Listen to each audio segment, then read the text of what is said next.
Assalamualaikum warahmatullahi wabarakatuh. Hari ini saya akan memaparkan aksi nyata modul 1.4 Budaya Positif. Saya Siti Khairunisa dari SDN Taman Sari 05, calon guru penggerak angkatan 10, Kecamatan Rumpin, Kabupaten Bogor. Kali ini saya dibersamai oleh Bapak Fasilitator saya bernama Bapak Fuad Gunawan SPD dan pengajar praktik saya bernama Bapak Andri Wijaya SPD. Rancangan tindakan aksi nyata. Latar belakang. Sebagian besar guru belum memahami konsep-konsep inti budaya positif yang terdiri dari disiplin positif, keyakinan kelas, hukuman, konsekuensi, 5 kebutuhan dasar manusia, posisi kontrol, dan segitiga restitusi. Selanjutnya, murid tidak suka peraturan karena selama ini jika mereka melakukan pelanggaran maka akan mendapatkan hukuman dan cenderung akan mempermalukan diri. Adapun tujuannya yaitu guru dapat menciptakan dan menumbuhkan pembiasaan pendidikan karakter murid dengan baik. Guru dapat menciptakan disiplin positif pada murid melalui penerapan budaya positif dengan baik. Guru dapat menumbuhkan motivasi murid untuk disiplin. Guru dan murid menyusun keyakinan kelas dengan baik. Guru dapat membentuk karakter murid melalui pengembangan keyakinan kelas atau sekolah serta mengimplementasikan segitiga restitusi dengan benar.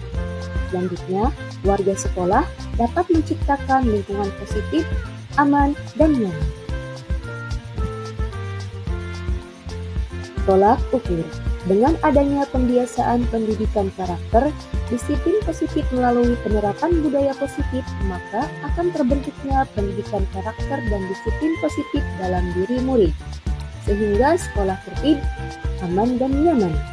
Murid memiliki motivasi dalam membangun disiplin diri dan mampu menerapkan keyakinan dalam membangun disiplin diri dan mampu menerapkan keyakinan yang sudah dibuat secara konsisten. Efektivitasnya, restitusi dapat menjadikan murid mandiri, bertanggung jawab, dan dapat mencari solusi dalam menyelesaikan permasalahannya.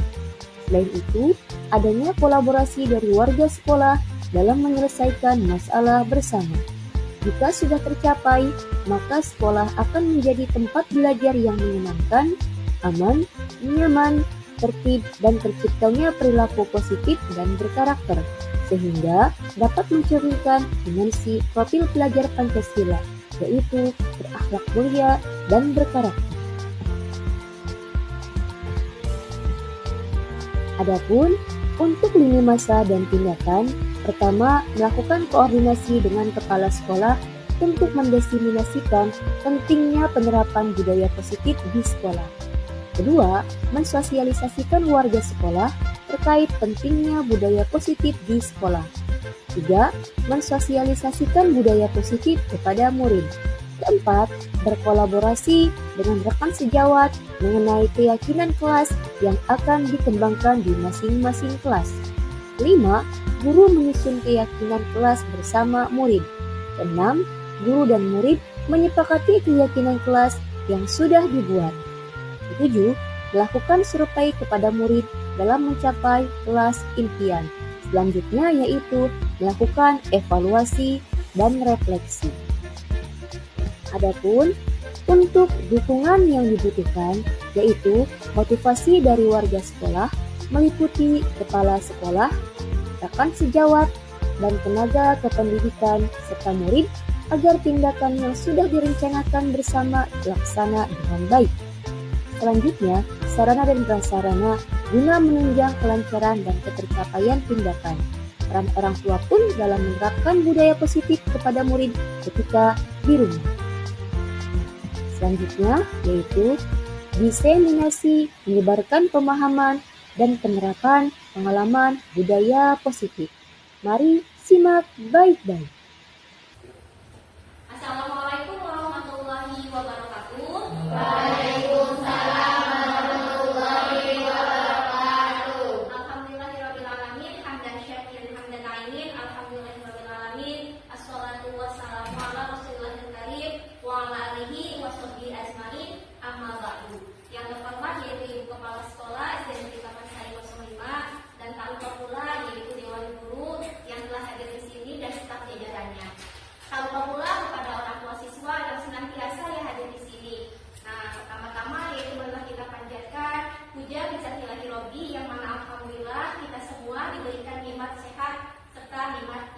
Islam.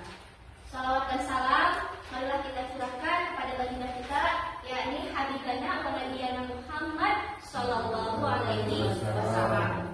Nah, di sini mohon maaf ya kepada semuanya yang hadir di sini, dan terima kasih juga yang sudah menyempatkan waktunya. Terus selanjutnya yaitu di sini saya tidak menggurui Bapak dan Ibu, tapi hanya sekedar sharing, sekedar berbagi, yaitu tentang diseminasi menyebarkan pemahaman dan penerapan pengalaman budaya positif.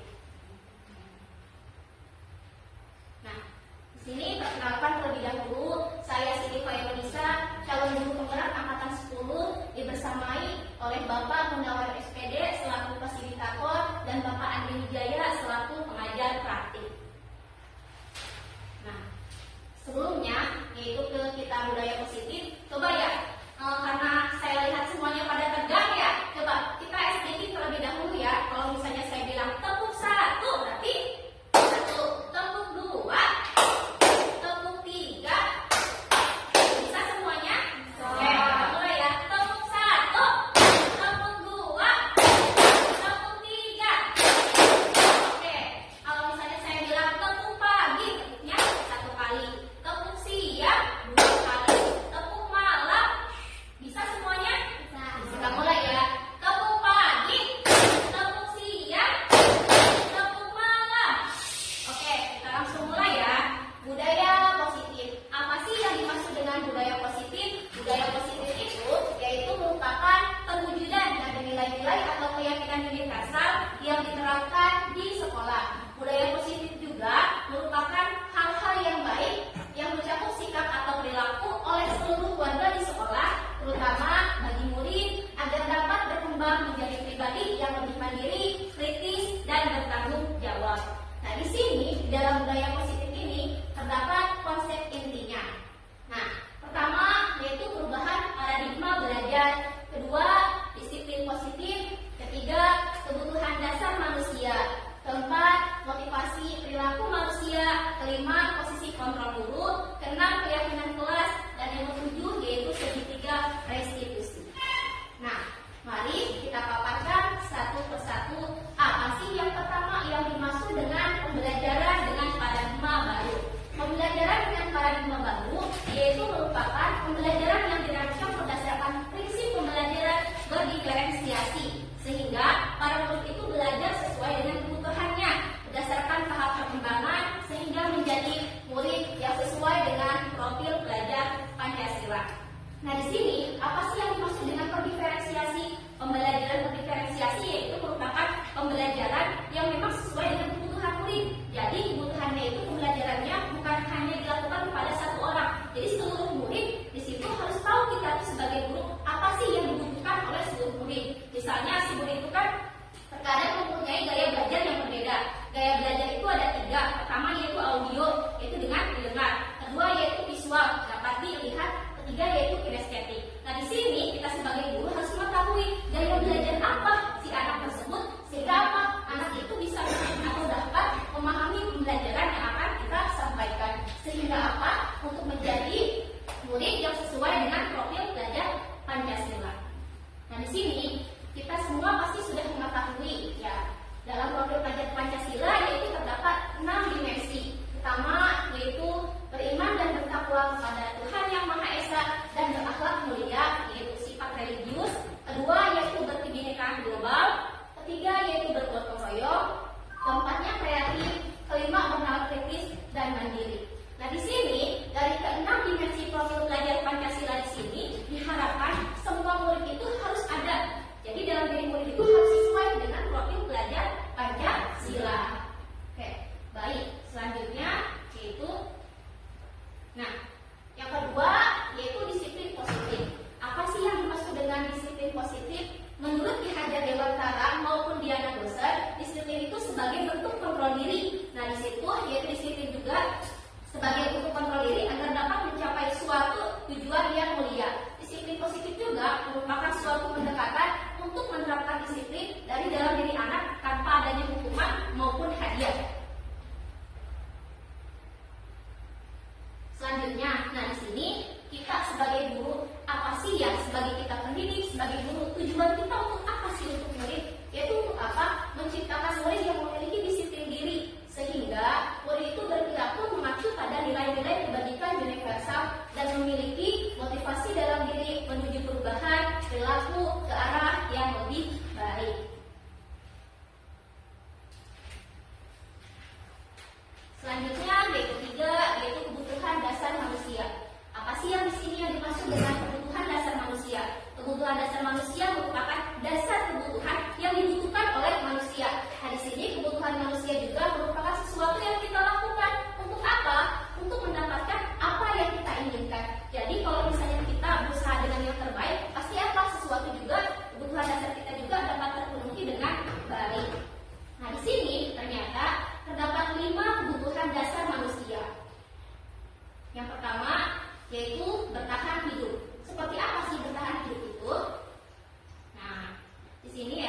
sudah diterapkan.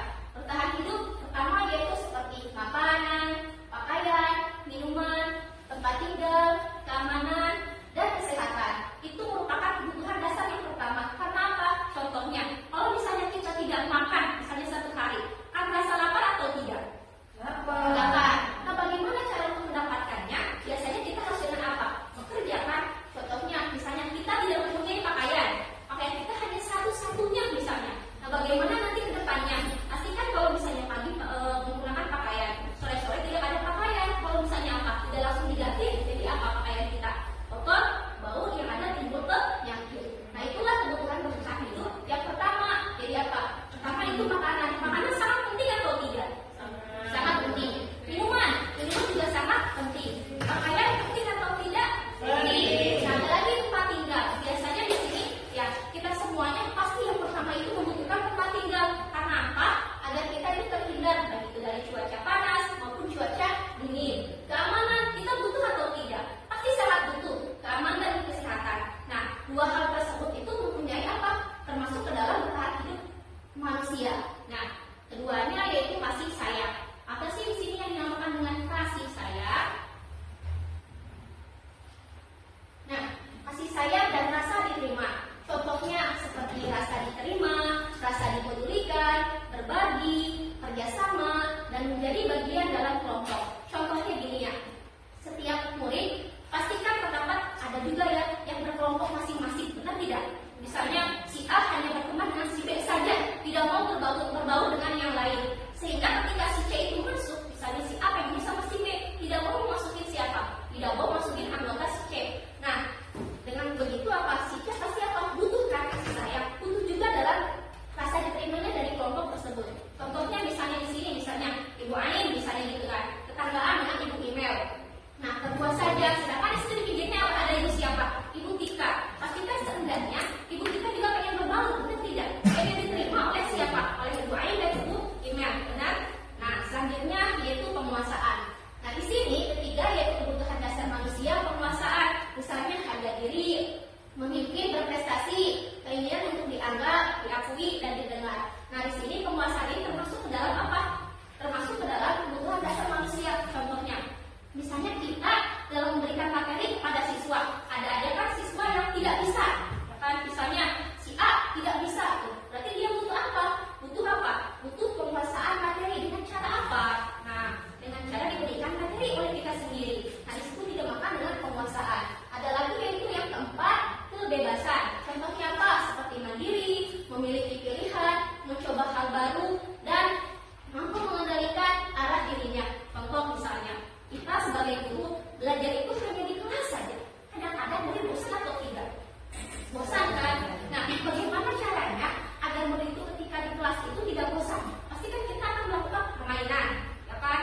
Selain permainan, kita juga untuk apa? Misalnya kita belajar lagi di luar kelas, contohnya lapangan. Ya, itu apa? Jadi memberikan murid itu kebebasan. Itu semua di sini termasuk ke dalam 5 kebutuhan dasar manusia.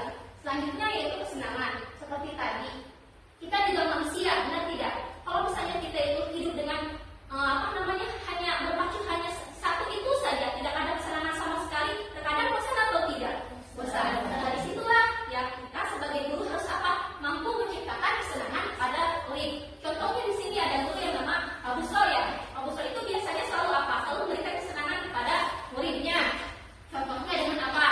Speaking, benar tidak? Permainan. Nah, itu semua apa? Itu semua sudah termasuk. Apa yang dilakukan oleh Pak Busro ini sudah termasuk ke dalam 5 kebutuhan dasar manusia, yaitu kesenangan. Selanjutnya yaitu motivasi perilaku manusia. Nah, di sini yang perlu diperhatikan pertama ada 3 motivasi perilaku manusia.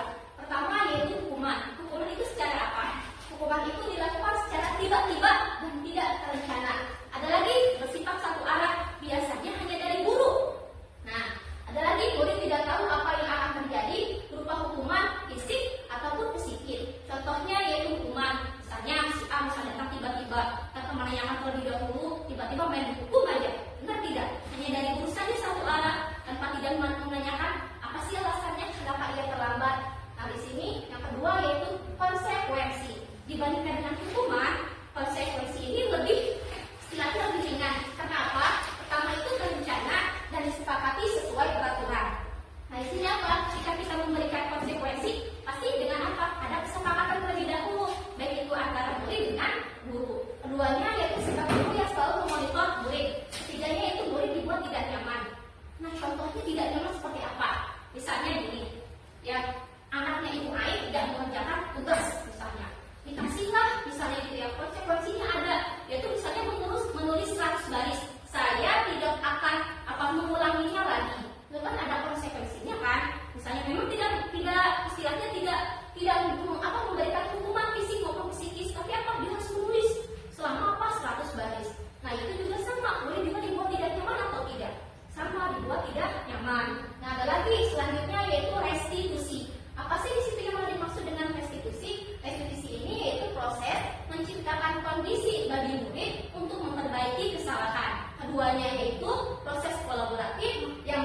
mempunyai masalah, pasti apa? Kita sebagai guru harus apa? Harus mengetahui dulu apa sih itu alasannya.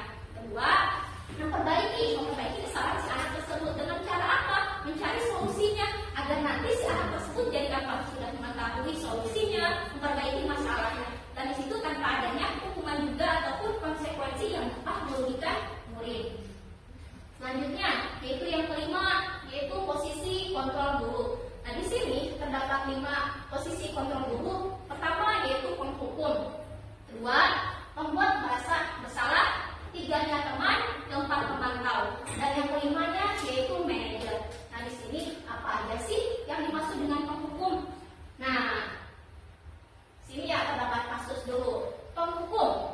Contohnya di sini adik yang terlambat hadir di sekolah. Nah, biasanya misalnya si guru sebagai kontrol penghukum. Pertama, nada suaranya tinggi, bahasa tubuhnya juga dengan tampaknya itu melotot dan jadi menunjuk-nunjuk anak tersebut.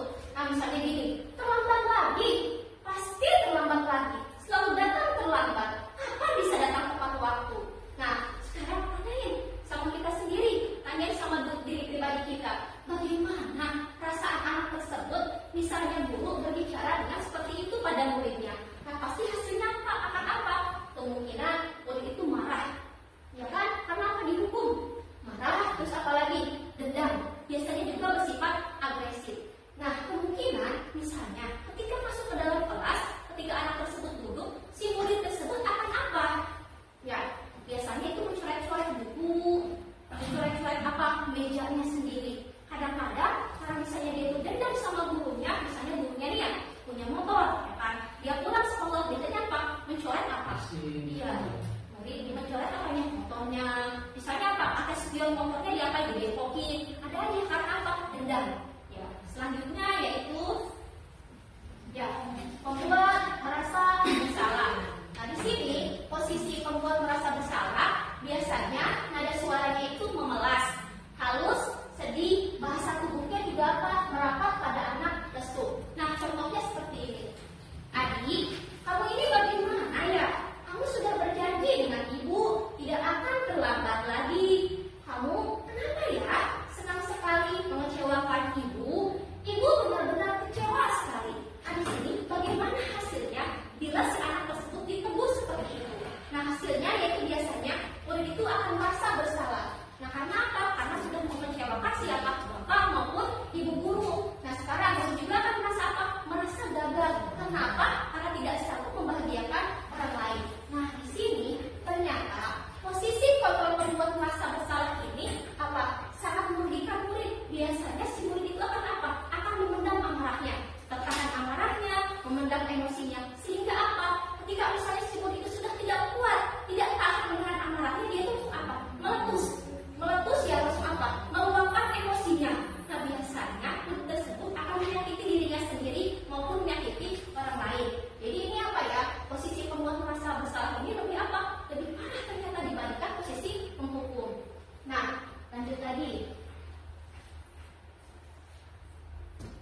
Yaitu, nah, contoh lain dalam penerapan 5 posisi kontrol guru. Nah, di sini kasusnya yaitu murid tidak mengerjakan tugas yang diberikan guru. Misalnya sebagai penghukum, berdiri kamu dengan satu kaki di depan kelas. Itu tandanya yaitu posisi penghukum. Jadi apa? Si murid harus apa ketika dia tidak mengerjakan tugas? Harus berdiri, kakinya itu satu kaki di depan kelas. Keduanya misalnya membuat merasa bersalah. Contohnya kayak gini. Untuk sekian kalinya, ibu sudah ingatkan, kamu senang ya melihat ibu terus-terusan bertindak seperti ini. Nah, ini membuat merasa bersalah. Nanti apa? Si murid merasa dia itu gagal, merasa bersalah, dan merasa mengecewakan bapak atau ibu gurunya. Selanjutnya, yaitu, nah, sebagai teman, contoh gini, ayo dong, kamu kerjakan tugasnya sambil senyum ya. Ininya raut mukanya. Sebenarnya memang ini bagus, hanya saja tadi, yaitu apa? Si murid akan apa? Ketergantungan kepada guru tersebut. Ada lagi selanjutnya yaitu pemantau. Misalnya gini, kamu sudah melakukan kesalahan dan sudah mengetahui konsekuensinya. Sekarang selesaikan dan segera kumpulkan. Jadi apa? Kalau pemantau, dia itu sudah tahu kesalahannya, tapi apa? Dapat juga konsekuensinya. Nah, selanjutnya, nah, yaitu posisi manajer. Nah, pertanyaannya, apakah kamu tahu kesalahanmu? Nah, si murid ditanya terlebih dahulu. Kedua, keyakinan sekolah apa yang kamu langgar? Ketiga, apa yang akan kamu lakukan untuk menyelesaikannya? Nah, ini termasuk ke dalam posisi manajer. Baik. Selanjutnya, nah, di sini ada pertanyaan ya. Posisi kontrol apakah aku? Saya kecewa sekali dengan kamu. Nah, kira-kira posisi kontrol seperti apa? Tadi kan ada 5, penghukum, pemantau, teman, merasa bersalah, dan manajer. Nah, di sini perkataannya gini, saya kecewa sekali dengan kamu. Kira-kira posisi kontrol sebagai apa? Pemantau. Pemantau. Apa? Ada pemantau, ada yang manajer. Apa? Ada penghukum, pembuat merasa bersalah. Ada apa lagi tadi? Ayo. Pemantau. Penghukum, pembuat merasa bersalah, pemantau, ada manajer, ada lagi teman. Tapi perkataannya kayak gini, saya kecewa sekali dengan kamu. Penghukum katanya. Kalau kata Pak Busal, penghukum. Siapa lagi? Nah, penghukum jawabnya pembuat merasa bersalah. Nah, sekarang dari yang muridnya siapa? Ibu Ain atau ibunya apa? Hah? Nah, ya. Sekarang coba kita lihat jawabannya.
mematahkan garisnya Rere. Pertama apa ditanyakan dulu, yang menstabilkan dulu.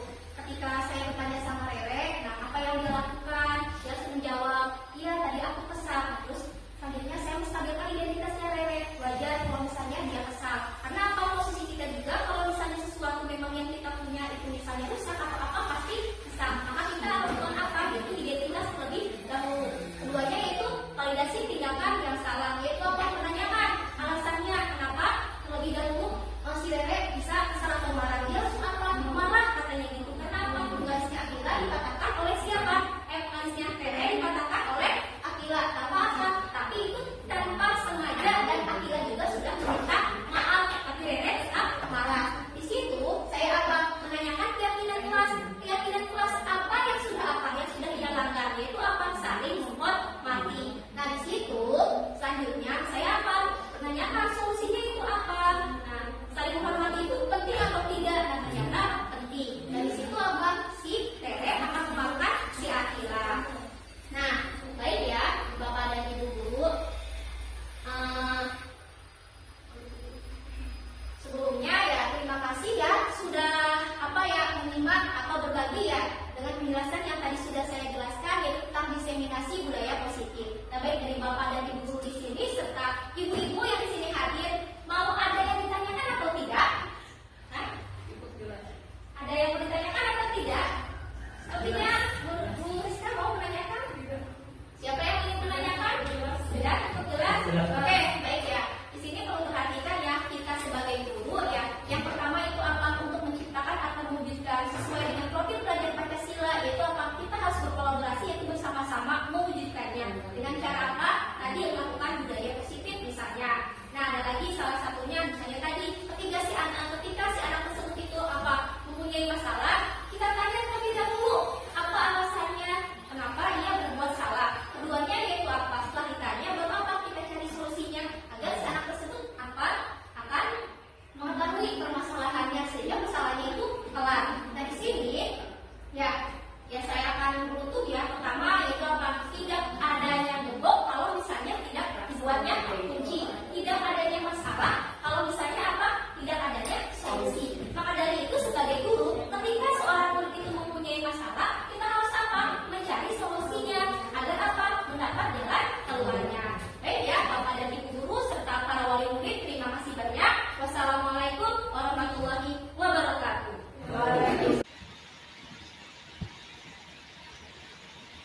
Selanjutnya yaitu pembuatan keyakinan kelas bersama murid kelas 1 SDN Taman Sari 05. Silakan simak baik-baik. Kelas 1 sehat, duduk rapi, duduk siap, baca doa dimulai.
Nulis di situ, pinter.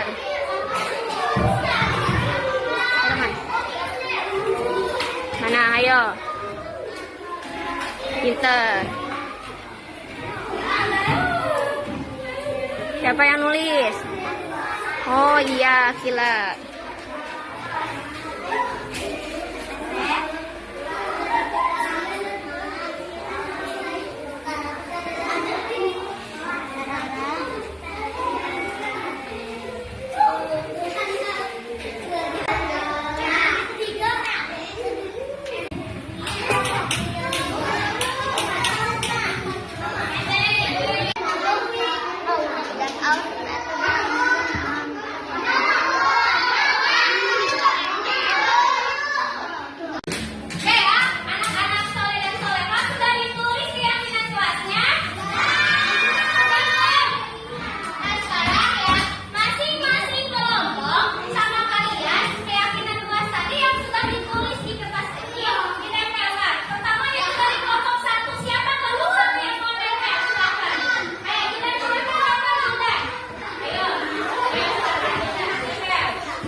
Dokumentasi pembuatan keyakinan kelas. Berikut ini merupakan dokumentasi kegiatan menuliskan keyakinan kelas secara berkelompok.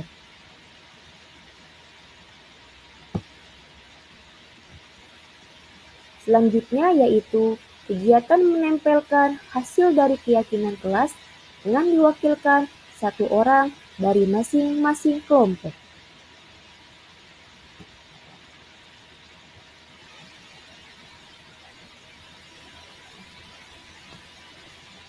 Dan selanjutnya yaitu hasil dari keyakinan kelas.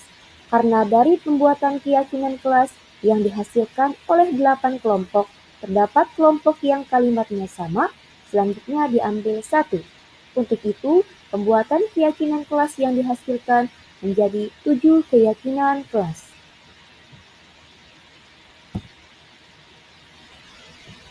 Berikut ini merupakan hasil keyakinan kelas yang sudah disepakati. Pertama, berdoa sebelum dan sesudah belajar. Kedua, datang tepat waktu. Ketiga, izin keluar kelas. Keempat, mengerjakan tugas. Kelima, memakai seragam dengan rapi. Keenam, tidak makan saat belajar. Ketujuh, saling menghormati.